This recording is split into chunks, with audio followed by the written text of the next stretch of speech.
ये तस्वीरें लगातार भड़कती जा रही हैं।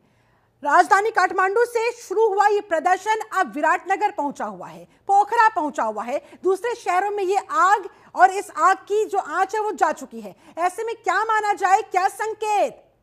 क्या नेपाल के अंदर होने जा रहा है तख्ता पलट? देखिए, जिस तरह के हालात दिखाई दे रहे हैं उससे तो यही लगता है कि पूरा का पूरा नेपाल इस जन विद्रोह की आगोश में आ गया है और बहुत जल्दी नेपाल में तख्ता पलट देखने को मिल सकता है। हम सब जानते हैं कि मौजूदा हुकूमत चाइना के करीब रही है। केपी ओली से लेके ज़्यादातर जो नेपाल के नेता हैं, जो सरकार में मंत्री हैं, उनकी प्रतिबद्धता चीन के साथ रही है। बावजूद इसके जिस तरह का जन विद्रोह इस समय पूरे नेपाल में सड़क पर दिखाई दे रहा है, उससे यही लगता है कि मौजूदा सरकार का नेपाल के प्रशासन पर, नेपाल की जनता पर से पकड़ ढीली हो गई है और आने वाले कुछ ही घंटों में शायद नेपाल में भी तख्ता पलट की कार्रवाई देखने को मिले, जिस तरह की तख्ता पलट की कार्रवाई कुछ महीने पहले बांग्लादेश में और कुछ साल पहले श्रीलंका में देखने को मिली थी। ठीक है, उसी तरफ संकेत माने जा रहे हैं। ऐसे में सर, कहीं ना कहीं इस प्रदर्शन को जिस तरह से जेनजी का प्रदर्शन बताया जा रहा है, क्या ओली सरकार मुद्दे से भटकाने की कोशिश कर रही है? कह रही है कि भाई देखिए, जेनजी यानी कि इन्हें ज्यादा समझ नहीं है और इसलिए क्या ये युवा इस कदर भड़क उठे? क्या माना जाए, क्या कनेक्शन इसका? देखिए, सरकार चाहे जो भी तर्क दे, सरकार चाहे जिस भी तरह से मिसलीड करके इस पूरे जन आंदोलन को दबाने की कोशिश करे, लेकिन सच्चाई ये है कि नेपाल में भी पिछले कई वर्षों से लोकतंत्र के खिलाफ राजशाही की वापसी की मांग उठने लगी थी और जिस उम्मीद से, जिस आकांक्षा से नेपाल में राजशाही को समाप्त करके एक लोकतांत्रिक व्यवस्था, लोकतांत्रिक संविधान बनाया गया था, उसको स्वीकार किया गया था, उस एस्पिरेशंस को, उन उम्मीदों पर नेपाल की सरकारें खरी नहीं उतरी और यहाँ तक कि जो भी उस समय के क्रांतिकारी थे, जो लोग की राजशाही के खिलाफ क्रांति में शामिल थे नेपाल में, उन लोगों ने भी जब सत्ता मिली तो वही काम करना शुरू किया जिस तरह के काम की दुनिया के अलग अलग डेमोक्रेटिक कंट्रीज में देखने को मिलता है कि सत्ता मिलने के बाद सत्ता में आए हुए लोग आपस में ही कुर्सी के लिए, पैसे के लिए, पावर के लिए लड़ने लगते हैं और नतीजा ये होता है कि जनता खुद को चीटेड या छला हुआ महसूस करती है। वही स्थिति नेपाल में भी बनी, लगातार पॉलिटिकल इनस्टेबिलिटी बनी रही, एक के बाद एक चुनाव होते रहे, सरकारें बदलती रहीं, लेकिन जनता की समस्याएं जस की तस बनी रही और जो नेपाली जनता राजशाही को हटाकर लोकतांत्रिक व्यवस्था को लागू करने में अपनी भूमिका निभाई थी, उसकी उम्मीदों पर ये जो जितनी भी सरकारें बनी नेपाल में वो खरी नहीं उतरी। नतीजा ये हुआ कि जन आक्रोश एक बार फिर बढ़ने लगा और आज उसी का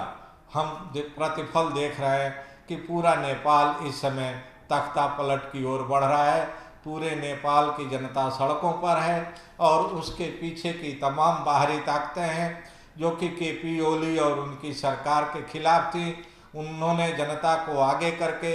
एक बार, मैं लौटूंगी सर इस पॉइंट पर भी आगे आपको चर्चा में आगे लेकर जाऊंगी, लेकिन इसी बीच एक बड़ी खबर, नेपाल की राजधानी काठमांडू में प्रदर्शन चल ही रहा है और इसी बीच जानकारी ये कि जो मरने वालों का आंकड़ा है वो 5 तक जा पहुंचा है। सोशल मीडिया बैन पर यह प्रदर्शन जो शुरू हुआ, नेपाल की संसद तक में, संसद भवन में घुसकर वहां पर प्रदर्शनकारियों ने हंगामा किया, तोड़फोड़ की, जिसके बाद पीएम आवास के बाहर भी कर्फ्यू लगा दिया गया और उसके बाद फिर पुलिस की तरफ से जो फायरिंग की गई, उस फायरिंग में अब जानकारी ये सामने आ रही है कि तकरीबन 5 प्रदर्शनकारियों की जान जा चुकी है।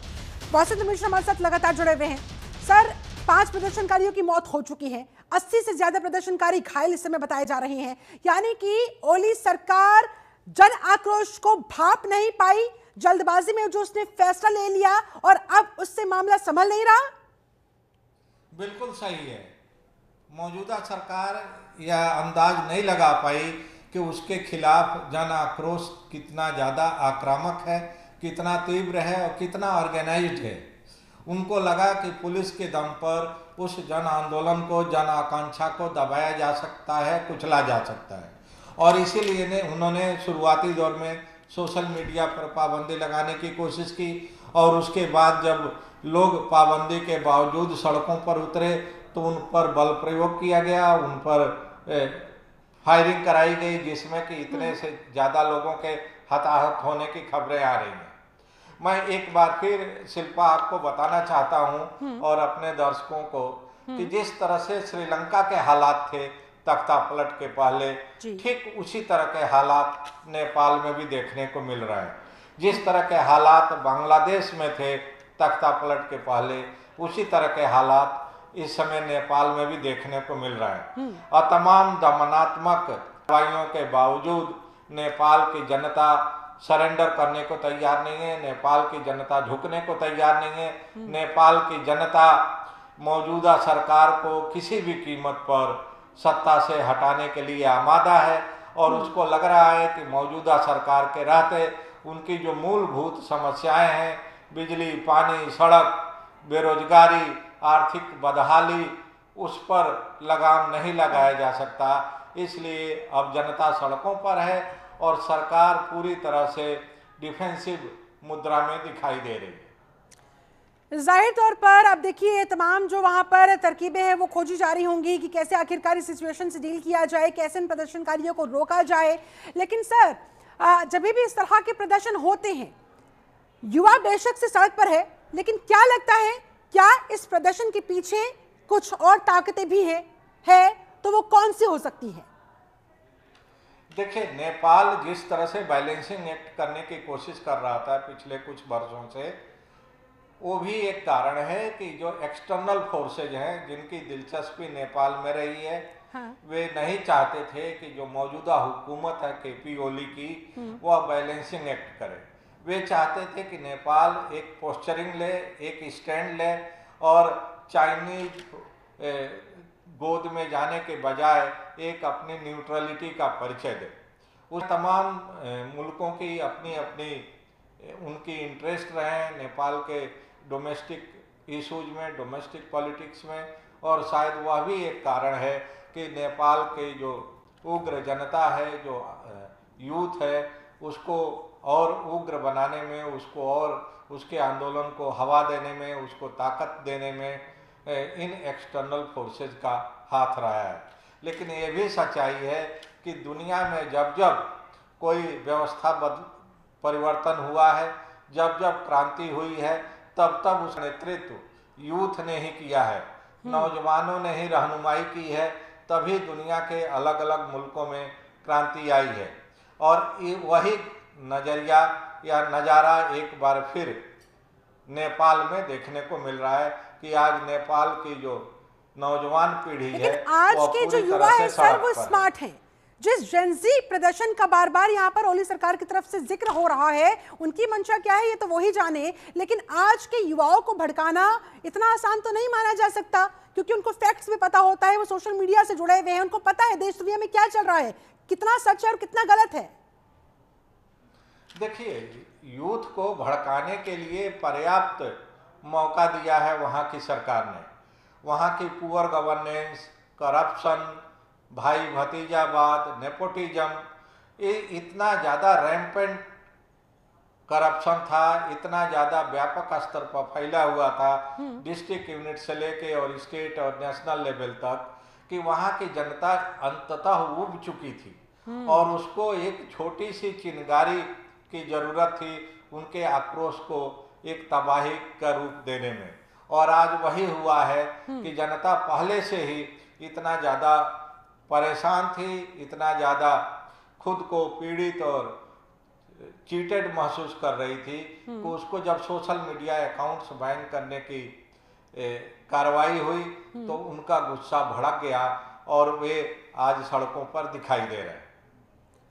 ऐसे में वसंत जी, क्या राजशाही से लोकतंत्र का सफर नेपाल ने तय किया था, अब वापस से उसे राजशाही की तरफ धकेलने की एक कोशिश या साजिश?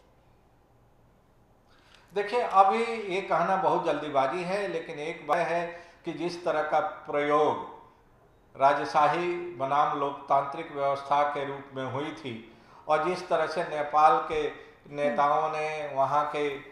बुद्धिजीवियों ने ठीक वहाँ की जनता को एक अल्टरनेटिव गवर्नेंस का मॉडल दिया जाए और ये दावा किया गया था कि मोनार्की से बेहतर डेमोक्रेसी होगी, वो कहीं न कहीं फेल हो चुकी है। और अब ये कहना अभी तो जल्दीबाजी होगी, लेकिन ये सच है कि अब नेपाल की जनता का मौजूदा हुकूमत, मौजूदा इस्टेब्लिशमेंट से भरोसा उठ चुका है और शायद जिस तरह की एक अल्टरनेटिव व्यवस्था श्रीलंका में हुई, जिस तरह की अल्टरनेटिव व्यवस्था बांग्लादेश में स्थापित हुई, शायद उसी तरह की अल्टरनेटिव व्यवस्था देर सवेर नेपाल में भी स्थापित हो जाए। लेकिन कुल मिलाकर संदेश एक साफ है और वो संदेश ये, अगर अभिव्यक्ति की आजादी किसी ने छीनने की कोशिश की तो चाहे वो बांग्लादेश हो, चाहे वो श्रीलंका हो, चाहे वो नेपाल हो, लोगों का गुस्सा ऐसे ही भड़केगा, लोग ऐसे ही सड़कों पर उतरने के लिए मजबूर हो जाएंगे। इससे एक बात तय है कि आप जन आकांक्षाओं को पुलिसिया दमन के माध्यम से बहुत लंबे समय तक दबा के नहीं रह सकते। दुनिया में जितनी भी बड़ी रिवोल्यूशंस हुई हैं, क्रांति हुई हैं, वो उससे सबक लेना चाहिए हुक्मरानों को, जो कि डेमोक्रेटिक व्यवस्था में अलग अलग देशों में शासन में बैठे हुए हैं। जिस भी शासक ने, जिस भी डेमोक्रेटिक इस्टेब्लिशमेंट के कर्ता धर्ता ने जनता के अपेक्षाओं को, आकांक्षाओं को टेकन फॉर ग्रांटेड के रूप में लिया, उसको धोखा ही मिला, उसको अंततः जनता के हाथों पराजित ही होना पड़ा। वो चाहे फ्रेंच रेवोल्यूशन हो, अमेरिकन वार ऑफ इंडिपेंडेंस हो, या हालिया वर्षों में अलग अलग मुल्कों में जो भी क्रांतियां हुई हैं, वो इस बात की सबूत हैं कि जब जनता की अपेक्षाओं को, जनता की उम्मीदों को रौंदने की कोशिश की गई सरकारी तंत्र के जरिए, तब जनता ने और ज़्यादा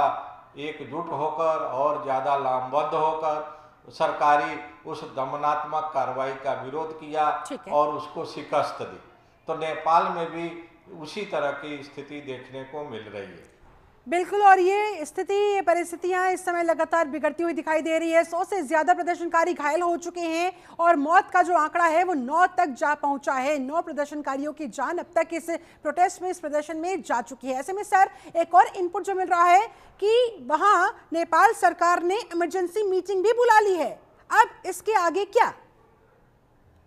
देखिए, मुझे लगता है कि चाहे जो भी डैमेज कंट्रोल मौजूदा सरकार करने में लगी है, लेकिन अब यह आंदोलन आसानी से रुकने वाला नहीं है और ये लॉजिकल एंड तक पहुंचेगा